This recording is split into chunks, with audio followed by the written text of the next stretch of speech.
Good evening everyone. আজি এটা বিশেষ মেডিসিনৰ কথা আপোনালোকক মই জনাব খুজিছো। আশা কৰো আপোনালোকে ভিডিওটো ভাল পাব।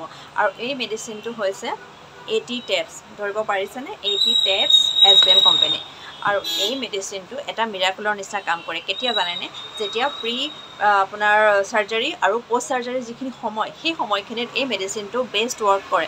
আৰু এই ক্ষেত্ৰত যেতিয়া আমাৰ কেতিয়াবা কি হয় বনৰ ফ্ৰেকচাৰ হয় এক্সিডেন্টালি যেতিয়া বনৰ ফ্ৰেকচাৰ হয় হোৱাৰ লগে লগে ইন্টাৰনালি বহুত বেছি ব্লিডিং হয় অৰ্থাৎ হিমৰেজ হয়।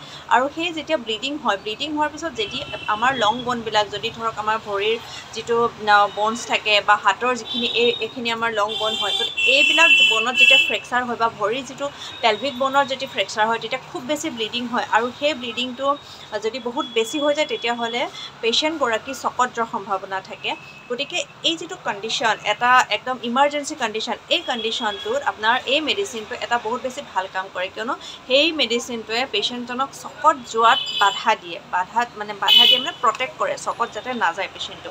কিয়নো এটা পেশেণ্ট যেতিয়া এক্সিডেণ্ট হোৱাৰ পৰা সাৰ্জাৰীলৈকে এটা যিখিনি টাইম থাকে সেই টাইমখিনি আমাৰ এটা লং টাইম হয়নে আমি লগে লগে হস্পিটেল কেয়াৰ নেপাবও পাৰোঁ বা আমাৰ হস্পিটেললৈ নিয়া জাগাখিনি দূৰ হ'ব পাৰে আমি ট্ৰান্সপৰ্টেশ্যনৰ কাৰণে কেতিয়াবা আমাৰ দেৰি হ'ব পাৰে হস্পিটেল নিয়া বা হস্পিটেলত হয়তো সাৰ্জাৰী ডক্টৰ নাথাকিব পাৰে অৰ্থ সাৰ্জন নাথাকিব পাৰে গতিকে সেই প্ৰচেছটো অকণ দীঘলীয়া হয় গতিকে এই সময়খিনি যাতে পেশেণ্টটো চকত নাযায় আৰু খুব বেছি যাতে ব্লিডিং নহয় সেইটো ক্ষেত্ৰত এই মেডিচিনটো একদম মিৰাকলৰ নিচিনা কাম কৰে।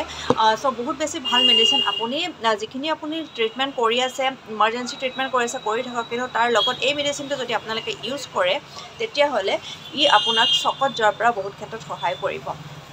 সেকেন্ডলি বিভিন্ন ধৰণৰ জইণ্ট পেইন বেক এক অৰ্থাৎ পিঠিৰ বিষ বা যিকোনো ধৰণৰ পৰি যোৱাৰ কাৰণে হোৱা বিষ এক্সিডেণ্টেলি পৰি গৈছে সৰু ল'ৰা ছোৱালী পৰি গৈছে বা আপোনাৰ যিখিনি এডাল্ট মানুহ আছে তেওঁলোকে যদি কিবা কাৰণত দুখ পাইছে সেইটোৰ ক্ষেত্ৰতো এইটো বহুত বেছি ভাল কাম কৰে। আৰু এইটো হ'ল আমি চকত নোযোৱাৰ যিটো কথা ক'লোঁ সেইটো হ'ল